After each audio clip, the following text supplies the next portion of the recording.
An immense and formidable global superpower, under the calculated leadership of a supposedly brilliant and masterly geostrategist, has steadily and quite confidently descended through a series of failures all the way down to the pathetic and disorganized level of a common garbage dump.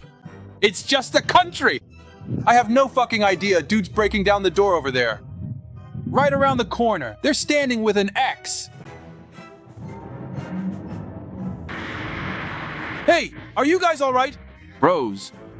For Spartak! We've talked a lot about the occupiers' military disaster and the collapse of the economy. Now let's take a look at how all this has affected the lives of ordinary Russians who, as we know, aren't interested in politics. We're people too. We want at least some kind of comfort. You see, I sit down carefully. First, I pour the urine into the sink at this point. Then I slowly put in a new disposable trash bag. And then I proceed to go number 2 right in there. While the Kremlin proudly boasts about the pointless Oreshnik strike on Lviv, the authorities in Belgorod region are urging residents to flee their own homes wherever their eyes may lead them. Because there is no electricity, no water, no heat. You just need to understand that in the event of a difficult emergency situation, when there is no heat or electricity, you need to know the sequence of your actions. If possible, we take the children to relatives, to places where there is heat and electricity. Scenes like these make the very foundations crumble, like old plaster in a Khrushchevka apartment. According to Putin, Russia attacked Ukraine supposedly to protect Russia. In the end, these great conquerors are offering this to their citizens. Run! Run, damn it, run! People in Belgorod no longer find it funny to watch on TV how Ukrainians are freezing in winter. Something feels off. That's not how they imagined the special military operation back in 2022, when they were happily sending their tanks off to Ukraine. It will boil, we'll pour it out. At least we'll have some warm water. Yeah, the snow is clean smooth. No roof falls. It's safe if smoke misses you. Touch the steam. Belgorod survives like this. We had a real, almost total blackout. That is, the whole city and part of the region were really plunged into darkness. There's no electricity, no water, basically nothing at all. They still haven't restored it, and it's unclear what will happen next. Instead of somehow helping the residents of Belgorod, the Kremlin started an information campaign against them. First of all, the governor said that residents should solve their everyday problems themselves. There are no funds for this in the treasury. You have to buy what you need for yourself. But yesterday's events showed that an extremely difficult period has already begun. And the protection of one's own home, of course, is now mostly in the hands of the residents themselves. The sheriff doesn't care about the problems of the locals. And the official propaganda even declared that ensuring the livelihood of Russian citizens is not its concern at all. Because there are things more important than freezing residents of Belgorod.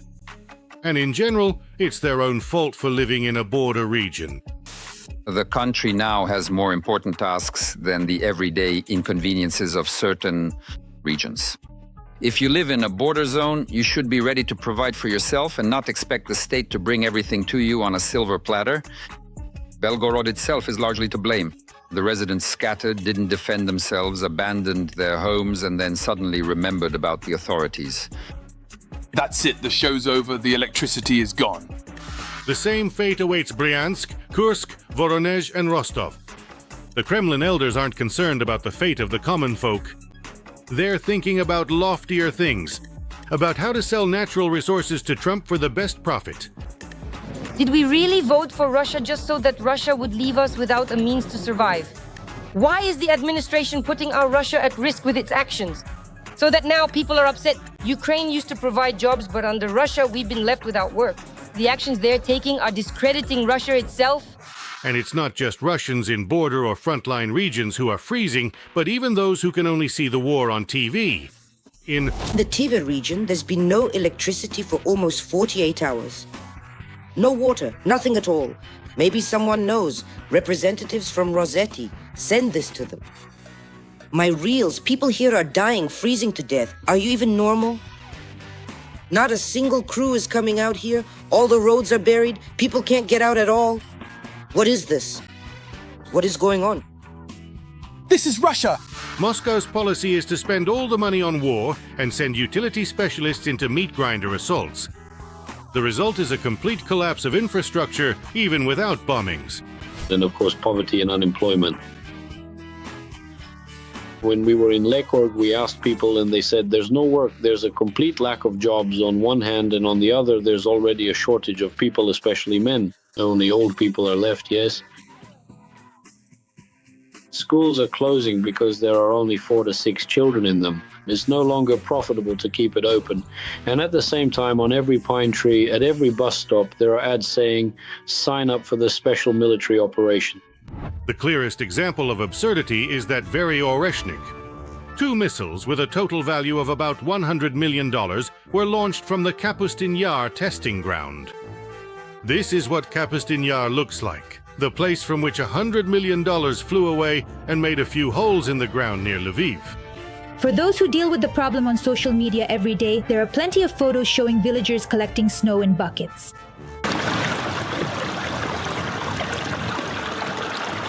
Jokingly, this spot in the village of Kapustin Yar is called the Little Stream. Here, as comical as it may sound, there is plenty of water, and it washes away the already ruined roads. In the northern part of the region, the snow has just melted and puddles have formed in the potholes. In bad weather, you can't drive up to the houses. The village of Kapustin Yar is one of the largest in the Akhtubinsk district. There are about 80 streets and lanes here. The roads are 100% worn out.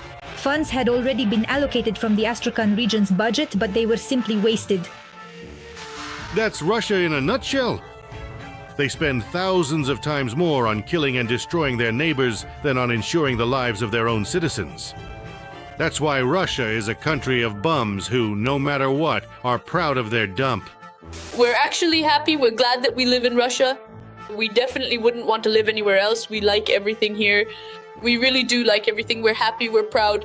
And for many, many years, we've been fighting to get gas. Our only problems are sewage and gas. That's it. That's the only thing. That's what I'd like to call about, but I don't know how. That's the only thing. But generally... Fine. The gas is in yet. Gas, thank God. Yes, now, well, they've started, thank God. But as for the sewage, still nothing. So if you go to Ananino, people just dump everything onto the road. And it reeks. Kremlin propaganda has long been pushing the idea that living well is actually bad. A Russian person doesn't need comforts or the joys of life. Because he is spiritually rich and fair wages, healthcare, quality food, and warm homes are all the influence of the decaying West. We're satisfied, thank God. I use it and I think it's fine because I know how it is in the villages. There people drink much worse water. There it's all kinds, yellow, rusty. People somehow purify it, boil it. I'm satisfied with everything. Our dear Putin, we pray to God for him so that he can come to an agreement with all of them. With the bourgeois, with the capitalists. Russians have literally been taught to suffer, and now they see it as something normal. If you have a piece of bread, you shouldn't even dream of anything more. The main thing is for Putin to show them all who's boss, to really put them in their place, and to punish the Ukrainians for whatever it is they need to be punished for. And I live just fine without teeth and without sausage because I don't know any other life. He, damn it, lifted Russia up from its knees. What's your income? Here we go again. I don't have any. Of course, not everyone. For now, Russians can put up with their new impoverished reality. Many had gotten used to restaurants, trips to Turkey, and trendy Western brands during the fat oil and gas years of the 2010s. And when Moscow unleashed war against Ukraine, they stayed silent because they thought nothing would change. Now they are living in quiet horror. Can someone please tell me, seriously, how on earth are you actually supposed to survive and live on this tiny amount of fucking money? On these pathetic little pennies they pay you at every single job these days? How are you supposed to live on that? It's just... I honestly don't understand it at all. What are those greedy bastards even hoping for? Do they really think that if they just raise the prices, then people will suddenly start having babies in droves? No, that is not right. They must expect them by the absolute truckload. Russia has fought itself into complete impoverishment of its population. the war is taking away the last thing they have. And the scariest thing for Russians is that this isn't even rock bottom yet. It's going to get much worse. Putin apparently is ready to keep fighting for years, and he doesn't care that the Russian state can no longer even fulfill its most basic functions. Like, for example, clearing snow from the roads or repairing the heating. This isn't the 19th or 18th century, this is the 21st century. One of the cities in Siberia. These videos show Novosibirsk, the third largest city in Russia and the scientific capital of the country. A metal garage, a wooden shed, a peeling house, another peeling house. What kind of space programs can we even talk about when people here are literally living in shacks like these? Putin doesn't care about Russians. He'll keep spitting out hazelnuts while hundreds of thousands of Russians spit out their teeth onto the shelf. Soon the time will come when the state, instead of helping the population, will start taking away the last of their money to fund the army. I am the wife of a serviceman of the 87th Rifle Regiment, and I have a question. Do soldiers get paid for injuries or not? My husband was wounded while performing his duties. He sought medical help. All the necessary documents are in order, but the payments he is entitled to still haven't been made. Russians need to either overthrow the regime or resign themselves to poverty and ruin. No one will help them, because the Kremlin doesn't even have money for its own mercenaries. The occupiers are complaining en masse about delayed payments and about the fact that after returning from the front, no one needs them, and they quietly drink themselves to death from hunger. At the moment, I have to turn to you for help again directly, since I have no money. The only money I have is the 8,000 rubles as a combat veteran, which I was granted. In August, I was officially assigned a disability group, the first group for life. In September, I submitted the necessary documents to the military enlistment office to receive a pension. But at the moment, as of January, I still haven't received a pension. Across Russia, crowds of maimed, abandoned mercenaries wander and crawl, whose fate no one cares. Except for criminals who have launched a real hunt for their fellow occupiers to take away their compensation for injuries. I came to visit my parents on leave. After being wounded after the hospital, I went to the nightclub, Geometry. I was sitting there minding my own business, not bothering anyone. A guy I didn't know came up to me. He asked me to step outside. We went outside together. He started accusing me, asking why I wasn't contributing to the group. I wasn't contributing to them. With money, with booze, drugs. He said, what kind of contribution is that? And then basically they all started beating me up as a group. They kept hitting me over and over, took my watch, broke 4 of my lower ribs, and now I have to wear a brace. The only task and purpose of the state is to ensure the safety and a decent standard of living for its citizens. Russia is an anti-state because it does everything the opposite way. It has even neglected the basic needs of its population. Instead, it started a war of aggression that has killed over 1 million of its own people, and now it can't even defend its own territory from retaliatory strikes. And it officially declares that Russians must save themselves. So, it turns out that the Russian state has no purpose at all. It's a failed state. The Russian state is now the main enemy of Russians, and they must eliminate it. So when Putin dies, he'll be laid in an exquisite Italian coffin, wearing an expensive suit from a French couturier with a gold Swiss watch. But Putin will rot away over the years, while Western values will remain. I want to remind you that this video is created for entertainment purposes and contains elements of satire and irony.